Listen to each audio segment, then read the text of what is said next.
Good morning, good afternoon, good evening, wherever you are in the world. Thank you for joining me for this week's edition of the SMIE Consulting Midweek Roundup. It's Wednesday, November 12th, 2025, and today we're going to be answering 3 questions we've been hearing from international educators over the last 7 days. And as we do each week, we take our questions that we ask here on the roundup from our newsletter that comes out on Monday mornings. And for those of you not familiar, our newsletter called All the SMIE News Fit to Share comes out in 2 forms, both email and LinkedIn. So whichever way you prefer, you can subscribe to either one or both if you choose through our website at smieconsulting.org/subscribe. And on that page, you'll find not only an archive of all our past editions, all 350 or so past editions of the weekly newsletter, but also subscription link for the email version and a link to the LinkedIn version where you can subscribe. Between the 2 versions, we now have almost 2,800 subscribers around the world that are getting our newsletter content each week. So thank you for to those of you who are already subscribed, thank you for making the Midweek Roundup as well as the newsletter a part of your regular international edification each week. And as we do with the newsletter, there are several different topic areas we cover each week there, that basically the top news stories that are social media related, and that can be a very broad topic of anything really online. Could be webinars coming up on related fields or related topics to our field of international education. It could be upcoming data releases from major providers, studies and surveys that have been done in our field that we need to share. It could be topics on AI. It could be anything to do with social media, obviously, and how it's applied in international education and specifically student recruitment. So we cover all of those topics in that section. We have a U.S. Central section that goes over the top news stories. That could be acts of Congress. It could be new executive orders, legal cases that come up, or new data reports that are, or NAFSA reports, or anything else that we need to be aware of, or advocacy alerts, those types of things. Then a Solutions Central section, and that Solutions Central section includes kind of the positive areas of what institutions are doing to kind of address certain challenges that they're facing in international education. Also talking about solutions that might be coming up that other vendors or other service providers have been releasing that have proven results. It could be positive blog articles that suggest a new way of doing things. So Solutions Central, and then we have a Global Roundup. And the Global Roundup is probably one of my favorite sections each week, because I know how hard it is for us in U.S. international education circles on institutional campuses. I work for a University of Akron. I'm the Director of International Recruitment and Engagement there. But I know how difficult it gets in our jobs, just trying to keep up with all the news, but also appreciating what's happening in the wider world around us when it comes to international student mobility. Because we're not the only game in town, and we all realize that. But to know how our colleagues are approaching international education in different markets, in Canada, in the UK, in Australia, in New Zealand, finding out from them what the issues of the day are there, what their governments are doing to complicate their lives or make them easier in a certain few cases, and other destination markets around the world where students are looking to go. And it might be as a result of new government policies that are making it easier for students to study there, because there's post-study work permission that's being rolled out and pathways to residency. It could be new government scholarships that countries are trying out. It could be visa situations that are impacting changes in their institution's approach to international education. So there's a whole range of topics that can be included in that Global Roundup section. And that's important for us in the U.S. to know. And sometimes it's just a matter of recognizing we're not the only ones suffering right now. And certainly in the U.S., we've had our fair share of challenges over the last 10, 11 months with all the executive orders and changes and seemingly very unfriendly to policy decisions to international students. But are we seeing the thawing? Are we seeing some changes coming? We'll certainly talk about that in the weeks to come. But what we do here on the Roundup is focus on some of those themes we see developing in the newsletter each week. We ask a question about a certain topic that might be relevant to each of us on our daily jobs with our campuses, and see if there's ways that what is happening with these news stories, these topics, can be implemented on your individual campuses. So let's get straight to our first question of the day, and that is international marketing really that different? And it seems like a fairly simplistic question with a duh answer to it. Of course they're different, but I wonder how often colleges around the United States who maybe make a decision to go into international recruitment and marketing to students abroad, if they even think about the implications of what they're doing. I will share a very specific story that, again, I've been in this business 32 years. And for me, I've traveled to now 82 different countries recruiting students around the world. Kind of been there, seen it, done it, got the t-shirt. But I had an experience last month in Saudi Arabia where our mascot and the university name, we all have our university nicknames, right? We're the University of Akron Zips, and our mascot is Zippy. And as I'm doing my first fair in the Middle East for the university, we had a number of pieces of paraphernalia, marketing material on my table, one of which was our mascot, who is a female kangaroo, Zippy. And that it doesn't say her name on it anywhere, but she's a kangaroo.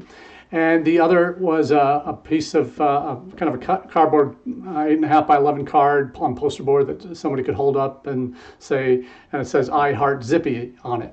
So those were available on my table. I started meeting with students and parents, and I had noticed a couple of groups of high school boys that had come that I would see them kind of snickering to themselves and pointing at that "I heart Zippy" sign.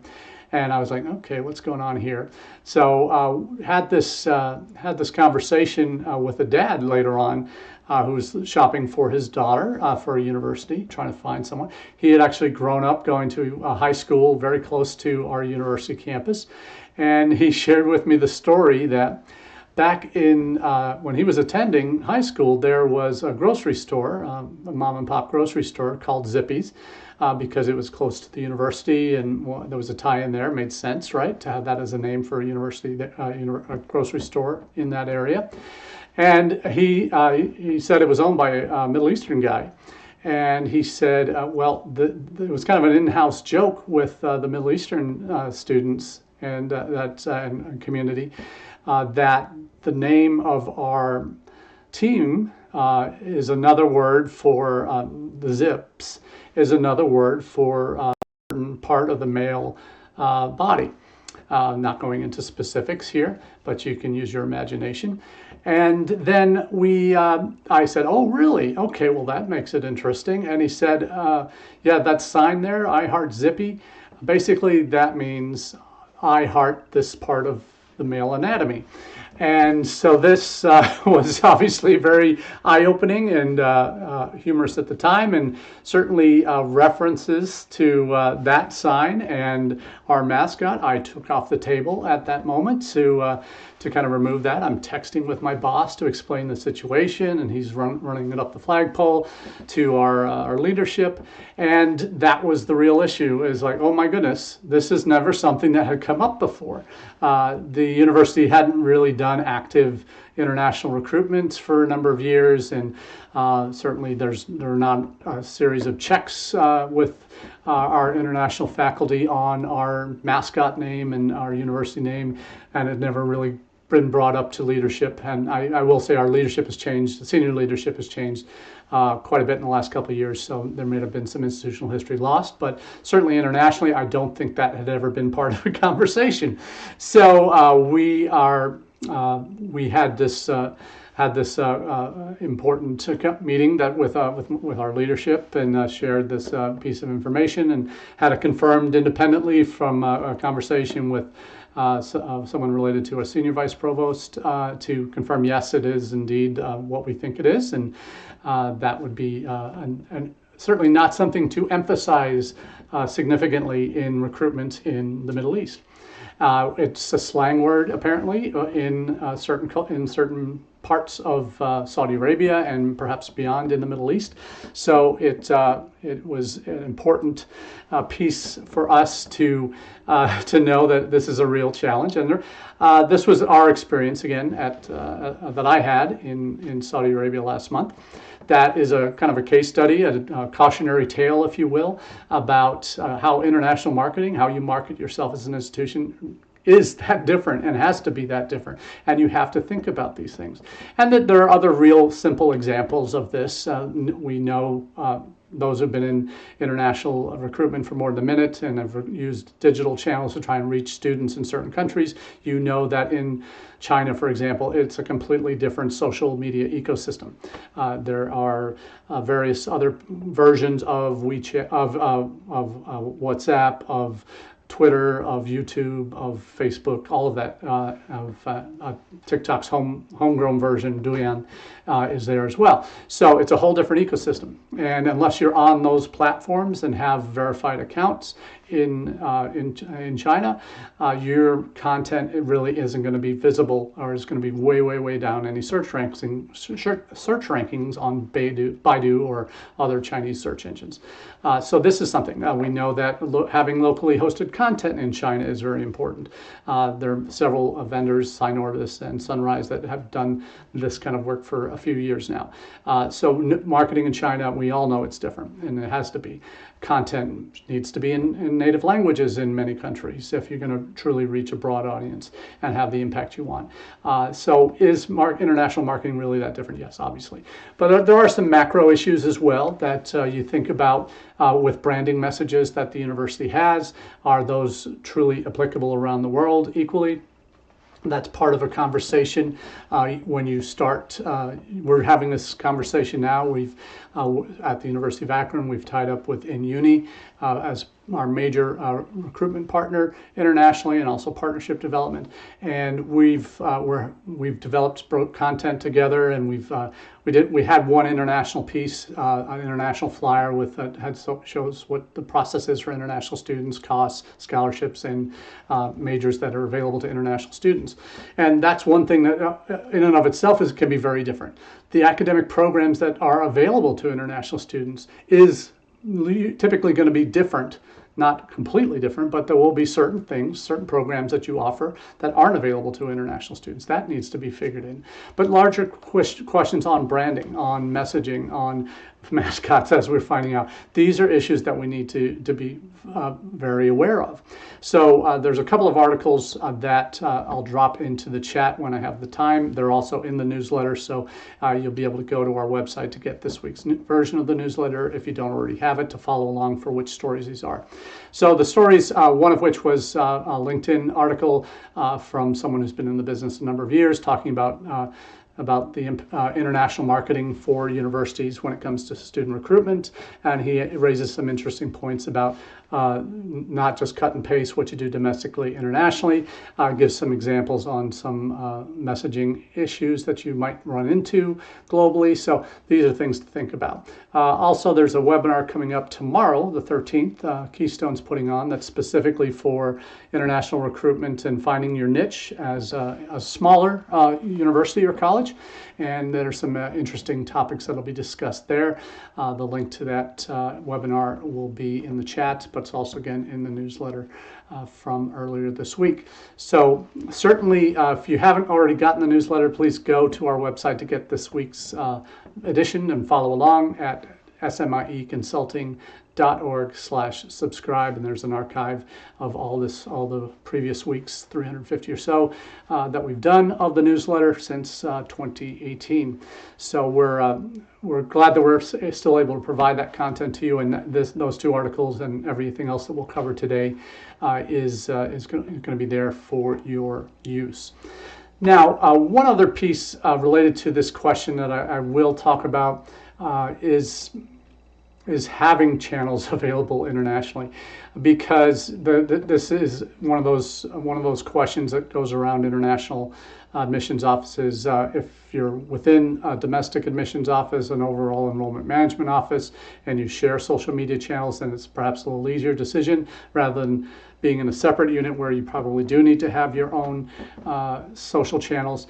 That's a debate that does go on campus, but knowing that you will need to emphasize certain channels more in certain countries as opposed to others, knowing which are the top social media platforms in various countries. There's a variety of resources. We share those regularly here in the newsletter, but also talk about the up and coming ones here on the Roundup when we have content to share.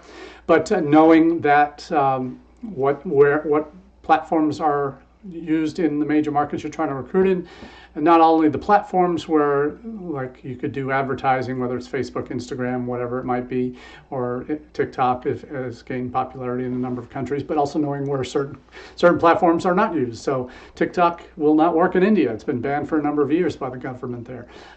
TikTok, as we know it in the US, is available to most of the rest of the world, but isn't available in China. It's a very different TikTok, even though it's a Chinese company. So these are the things that you need to be aware of as you set forth your plans and your content strategies.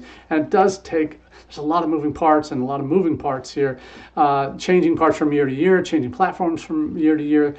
So what you did last year shouldn't always be what you do this year, and having a process to review your approaches every year is an important piece of the overall puzzle, and certainly having a team to make that happen. If you're a one-person shop, it's an insurmountable task usually. So it's a matter of picking and choosing your battles, focusing on what you can control, and maybe getting partners to share your content and getting it in front of the right audiences. So that's what we got for the first question.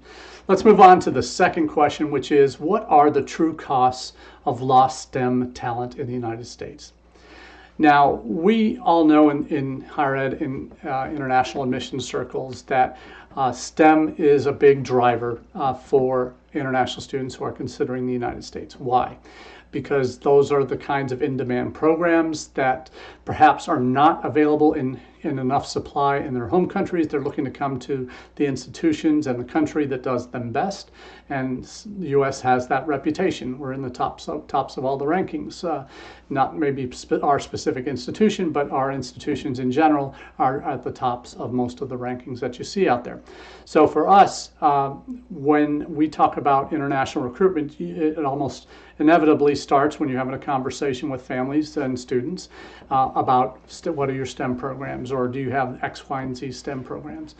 STEM is a part of that conversation. And the larger piece of that, for those, depending on where you are in the world, if post-study work is an important part of what that student or what that family is after, then you're emphasizing your STEM OPT programs. You're emphasizing that these are available for 3 years of post-study work if you do a degree in a STEM field. So those are absolute game changers when you're talking to families in certain countries. It doesn't matter everywhere, but those can be game changers if post-study work is on the radar of any of the students in the countries that you're recruiting. So we know that STEM students coming to us are an important part of who we bring into our campuses every year. It's not exclusive, but it's certainly a big part. And it's not just the universities that bring them in. We're seeing the impact of this with this H-1B changes and what that means. That, in fact, what it will likely mean if it stays as is, and who knows what the final version will be with the H-1B changes. But we know that tech companies that have two basically basic pools of potential employees to hire every year. One would for international candidates. The international students that are studying at our universities that have been on OPT already and perhaps may already be working for these companies, for the STEM companies that might be looking to hire them more permanently. And the others would be direct hires from overseas to come to the U.S. to work for those companies. We know India is 70% of the H-1B markets. China is about 16%. So no surprise, those two. You probably, if you don't follow these trends, you may be surprised at how significant Indian students are in the H-1, or Indians in general are in the H-1B category. Those same percentages also apply to the OPT. It is about 70% of those are OPT students are Indian as well, maybe a little less. So those two pools of talent for companies to hire are either the students already here or the ones they're going to have to bring over from overseas. Up until now, it's been a pretty close mix between those that are hired internally, who are already in the country working on OPT as part of their H1 or F1 status, and those that are brought directly over from India or other countries. So what is changing, and the way it looks right now, is that students are going to have a competitive advantage over, and I think they already did have or should have had a competitive advantage over those candidates that might be coming from overseas. And especially now, if a company wants to hire somebody direct from overseas, and that also applies to universities, they would have to pay $100,000. Not the student or the applicant, but the company who's going to sponsor them for their H-1B would have to pay $100,000 to bring them direct from overseas to the United States. So that is prohibitive, cost prohibitive for most companies in the United States. Particularly smaller companies that maybe don't have budgets for that. The regular cost to sponsor someone for an H-1B is between $1,000 and $5,000, depending on whether it gets expedited it or not. But for most outside of the big tech companies that are already spending obscene amounts of money to hire AI talent, that would $100,000 may be nothing for them. The majority of companies are now, who might normally have been hiring students or people direct from overseas, will now be in a situation where, hey, we don't really have the budget to go pay $100,000 for everybody we want to bring from overseas. So let's refocus our efforts on campus and on companies that are already hiring students from F1 status into STEM OPT or OPT fields. And those are the two paths. But universities now are going to become, and their students on F1 STEM OPT are really going to be the key targets for a lot of these companies now that would be looking at hiring them or sponsoring them for H-1Bs. But if true cuts get made, and we don't know, it's more theoretical right now. We know there's been reputational damage to the United States that's been done since with the Trump administration, with a lot of the policies. Just the sheer mention of changes in policy to H-1B certainly scares off a lot of people. Certainly in India, I was there when it got changed the first time before they put in that clarification that if you're a student and are in the U.S. already in valid status, your company would not have to pay that. But for those who are looking to go direct, it's a big challenge. So will that increase more applicants coming for master's degrees from India? Probably, because if the policy stays as is, the challenge really is getting the visa appointments. We don't have a shortage of interest right now. We have, it's been down for a couple of years, but certainly if now having this H-1B direct pathway from India kind of ruled out for all but the biggest companies, you're going to see a lot more, hopefully, interest in coming direct for masters if we can get the visa situation sorted out. And I'm going to be going to the AIRC conference in early December in Atlanta. Looking forward to conversations there with our Indian partners and finding out from them. They're on the ground, they're meeting with students regularly, talking to our partners at InUni, what's happening and how is it being processed, how is the H-1B news being digested, so I can relay that back to our departments who are eager to enroll those students to see what extra they might need to do to get them in the door. So these are the things that we don't know the true cost yet, but one report has come out in the last week that is suggesting that annually, the true cost of lost STEM talent could be as much as, we forget about the amount of the billions, $4 or $5 billion that are lost in terms of reduced in overall international students coming to the United States. This report shared that the cost could be up to $480 billion per year.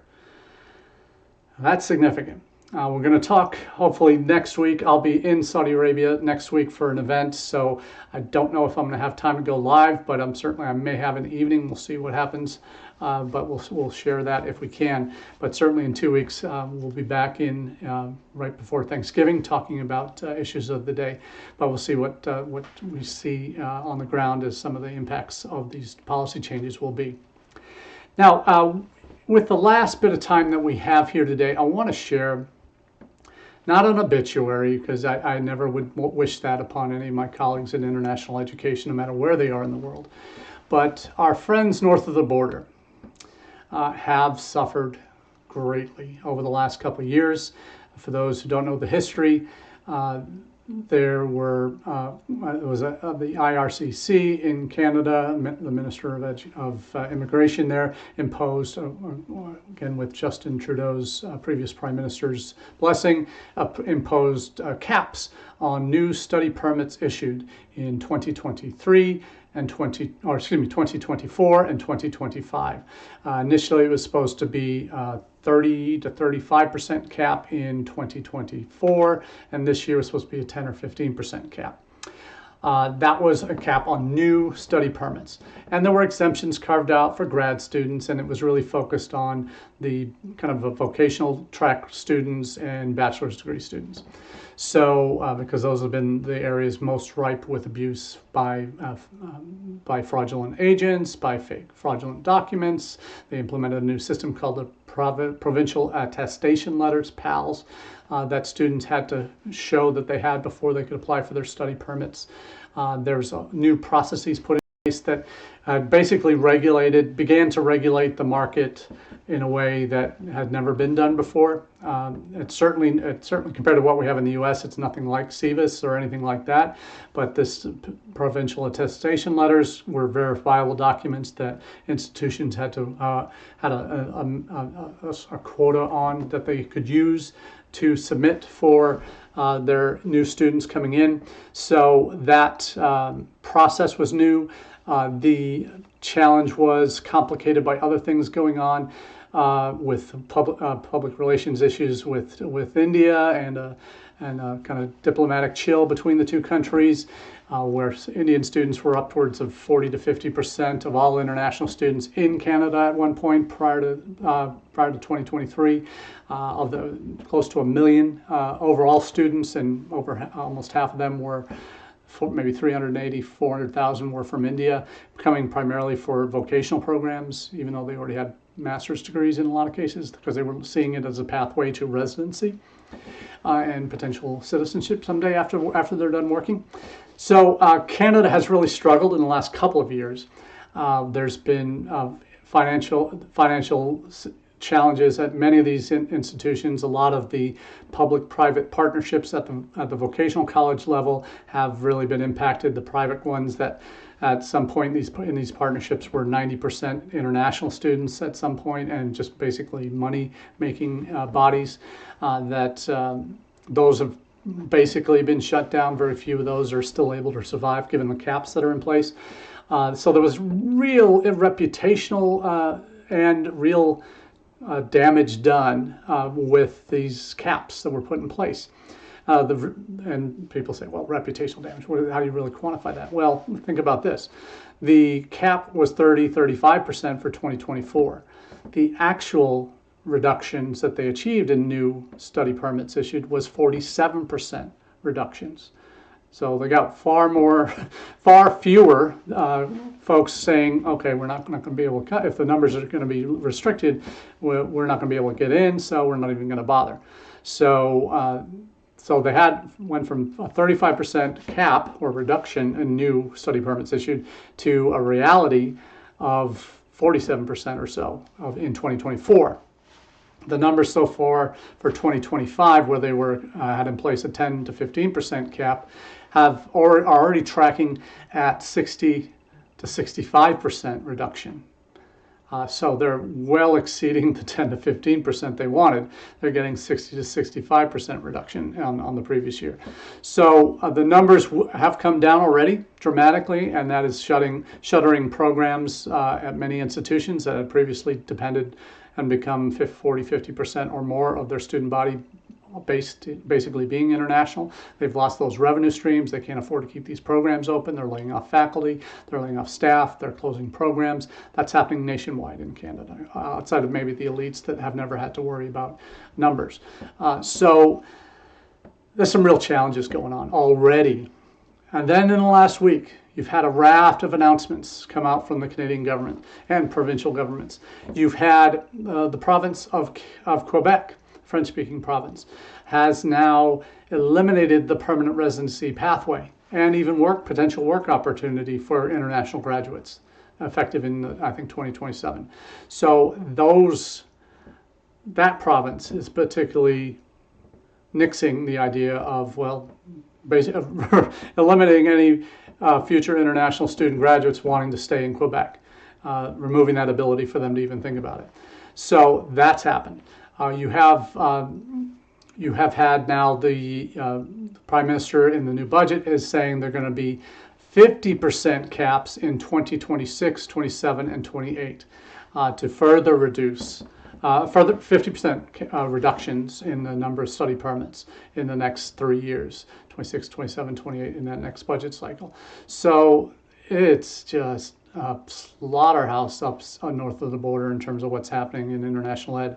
They're just spent last week in the Philippines, and my last day in the Philippines was meeting with some of the aggregators, AECC, Adventus, and one other. And one of the major aggregators is saying, "Hey, we're turning off the tap in Canada. We're not even going to recruit for Canadian institutions anymore because that market is tanked. No one wants to go to Canada anymore." And the reality is some will always want to go, but as a market for them, as agent aggregators, they're not seeing it. They're not seeing value in the market anymore. They're cutting it off. So that's dramatic. And is Canada closing its doors to international students? It certainly seems like it from the outside in. When you have 2 years that you've just had, 24 and 25, where you've more than half each year have reduced your study permit intakes. And a lot of that has also been down to study permit rejections that have skyrocketed. Rates have skyrocketed where they used to be in the 80s to 90% approval rates. You've got global averages now dropping below 50% I think overall, and in some countries less than 40%. So those are real issues, and they're going to achieve their goals whether they like it or not. And certainly the institutions certainly do not like it. We all know that there needed to be some kind of course correction in Canada because it was too big for its own, for its institutional capacity. We know the housing issues, the health services issues that were happening were just overwhelming a lot of smaller towns and even big cities where students were sharing 10 to a 2-bedroom apartment, and that just isn't sustainable. And that has led to challenges in Australia, in the UK, and obviously in Canada with housing. So they have course corrected in probably 180-degree direction from where they were going. They certainly needed to make changes, but did they need to be as dramatic as they have been? Most international educators in Canada will say no if they still have their jobs. So we're really seeing, of the big four, they are probably suffering the worst of all of us now. We thought we were, and this is again why I emphasized the perspective piece at the beginning. This is knowing that, hey, we're not the worst case. We're not the worst in the game in the world right now in terms of attracting students, in terms of government policies. There was maybe one bright light in the pipeline and it may reconfigure the dynamic of international students interested in Canada. That there are master's degree students and doctoral students are going to be exempt from these caps. in certain disciplines that are high need disciplines in the economy in Canada. So you're going to see a shift, I think, because as I mentioned earlier, the majority of, I think well over half of the close to 1 million international students in Canada in 2023 were at the vocational level. And can you imagine, in the U.S., we have maybe 25 to 40,000 max at vocational level programs in the United States. Canada had 10 times that amount, at least. If you're looking at 450, 500,000 students in Canada were in vocational programs. Again, a lot of these public-private partnerships, predominantly from India. The Indian market is perhaps going to change, which may be a challenge for us in the U.S. because we are, the Indian students that typically come to the U.S. are at the master's level, maybe 75% or so. So we're going to be competing more directly for Canada, with Canada for those same Indian students in the future if they're going to get priority pathways for work after graduation. So we'll see what happens with Canada, but spare thought. Say a prayer for them if you are a religious person or a spiritual person, because they need all the help they can get in international ed there right now. So that's all we have for you this week, and I appreciate you being a part of the conversation. Looking forward to chatting with you again in the weeks to come. Have a great day.